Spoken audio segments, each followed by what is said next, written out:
ለመጀመር እስከ ስንት ብር ይበቃል የሚለውን ነገር እነግራችኋለሁ። በመጀመሪያ ሰላም ሳልላችሁ ገባው፣ በጣም ይቅርታ። ሰላም ውድና የተከበራችሁ የህይወት ቤተሰቦች እንደምን አላችሁ? በያላችሁበት ሰላማችሁ ይብዛልኝ። ይህ ህይወት ነው። እንኳን ደህና መጣችሁ። ለቻናሌ አዲስ የሆናችሁ ቻናሉን ሰብስክራይብ በማድረግ ቤተሰብ ሁኑ።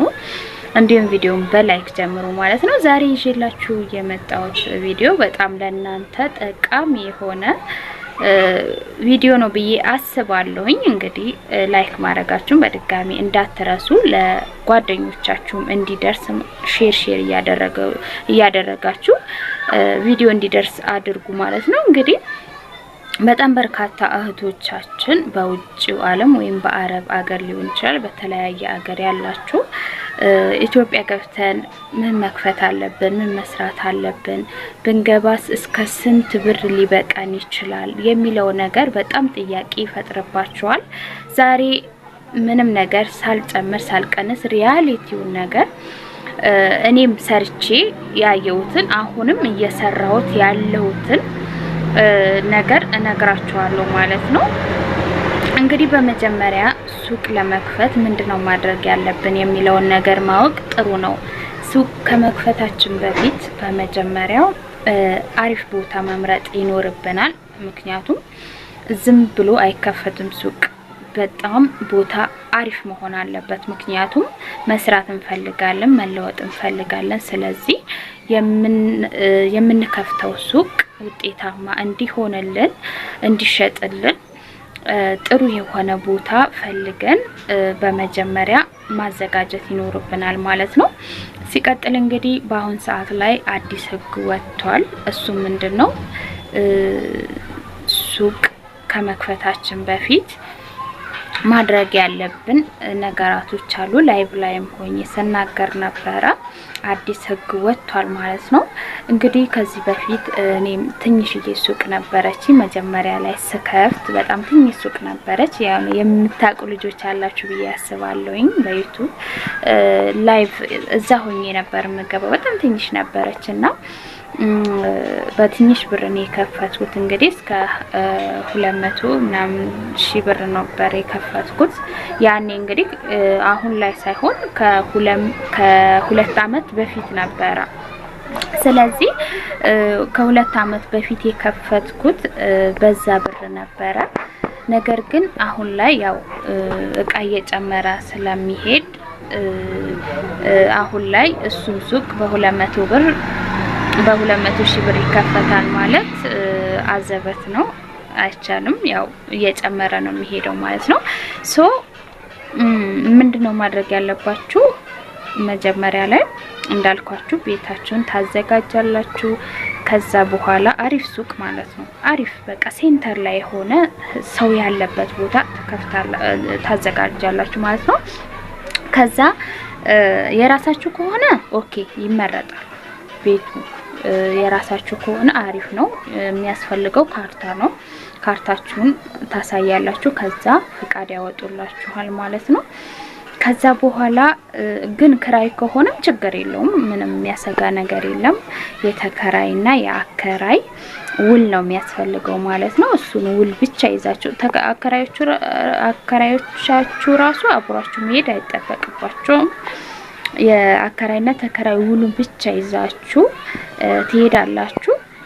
ያወጡላችኋል ማለት ነው። የሚሰጥ ፒን አለ፣ በዛ ፒን ያወጡላችኋል። ምንም የሚያሰጋ ነገር የለም ማለት ነው። ሲቀጥል እስከ ስንት ብር ይበቃናል በአሁን ሰዓት ላይ ወደሚለው ስንመጣ እውነት ለመናገር አሁን ላይ እንደነ ዘይቶች ምናምን ጨምረዋል። እንግዲህ ለጅማሮ ያክል ለመጀመሪያ ያክል እስከ ከ250 እስከ 300 ሺህ ብር ይበቃል ብዬ አስባለሁ።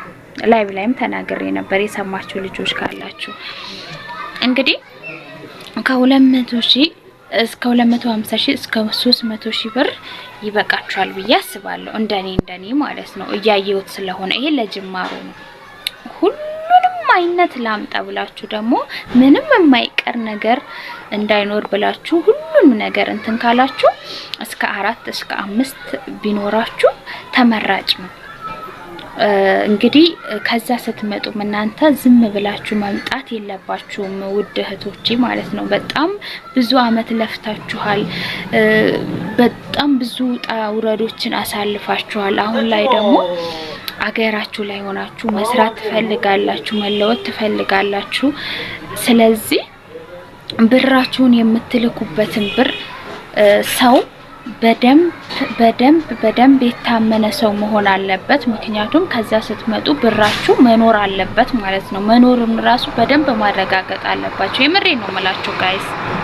እንደዚህ እንዳልኳችሁ ታውቃላችሁ። በጣም ብዙ እህቶቻችን በዚህ ሰውን እያመኑ ብራቸውን ለሰው እየላኩ በጣም እየተበሉ ስላለ እዚህ መተው ደግሞ ብራቸውን ሲያጡ የማይሆን ነገር ውስጥ እየገቡ ስለሆነ እያየሁኝ እየሰማሁኝ ስለሆነ ያ ነገር ደግሞ በእህቶቼ ላይ እንዲከሰት ስለማልፈልግ ይሄን ነገር ከግንዛቤ ውስጥ ማስገባት ይኖርባችኋል ማለት ነው። በጣም ጥንቃቄ ማድረግ አለባችሁ። ስለዚህ ስትመጡ እነዚህ ማድረግ አለባችሁ። ያልኳችሁንም ስለሱቁ ይሄ ነው። ከ250 ሺህ እስከ 300 ሺህ ፍሪጅ ራሱ ኑሮት ትንሽዬ ፍሪጅ አለች። እሱ ኑሮት እስከ 300 ሺህ ብር ይበቃችኋል ብዬ አስባለሁ። እንግዲህ ሱቅ ብቻ አይደለም፣ በጣም በርካታ የሚሰሩ ቤት ውስጥ ሆናችሁ ራሱ ምንም ግብር ሳይጠይቅ የሚሰሩ በጣም ብዙ ስራዎች ስላሉ እነሱንም በሚቀጥለው ቪዲዮ አቀርብላችኋለሁ። ምንም ችግር የለም። ማንኛውንም ጥያቄ ካላችሁ ጠይቁኝ። እንዳፈሩ ከምንም በላይ እንዳፈሩ። ከፈራችሁ ፈሪ ሆናችሁ ነው የምትቀሩት። የምሬን ነው የምላችሁ። እኔ በፊት እንደኔ ፈሪ ሰው የምሬን ነው የምላችሁ እንደኔ የሚፈራ ሰው ያለም አይመስለኝም ነበር። በጣም ነው የምፈራው። የሰው አይን ራሱ እንደዚህ ያዩኝ አላወራም ነበር። ስለዚህ ይሄ ነገር በጣም እየጎዳኝ እንደሆነ ሳውቅ ምን ማድረግ ጀመርኩኝ? በቃ ፈጣጣ መሆን አለብኝ። በቃ ደፋር መሆን አለብኝ። የሆነ ነገር ለመስራት ድፍር ማለት አለባችሁ። የምሬ ነው ማለት ካልደፈራችሁ ደፍራችሁ ካልጀመራችሁ ውጤታማ ልትሆኑ አትችሉም። የምሬ ነው ማለት ውጤታማ አትሆኑም። በቃ የሆነ ነገር ስትጀምሩ በቃ ከትክክለኛው ሰው ከትክክለኛው ሰው መረጃ በደንብ መሰብሰብ አለባችሁ። ሲቀጥል ከራሳችሁ ጋር ብቻው የምሬ ነው የምላችሁ። ይሄ ብዙ ሰው ጋር ምናምን እየሄዳችሁ እንደዚህ ባረግዝ ምናምን አትበሉ። የምሬ ነው የምላችሁ። አይነግሯችሁም አብዛኞቹ። እኔ እያየሁ እኔ ጻድቅ ነኝ እያልኩኝ ሳይሆን እኔ ፈጣሪ ነው የሚያውቀኝ። የምሬ ነው የምላችሁ። ከብዙ ሰው ጋር እንዲ ላደርግ ነው እንዲ ልከፍት ነው ይሄን በከፍት ያዋጣኛል አትበሉ።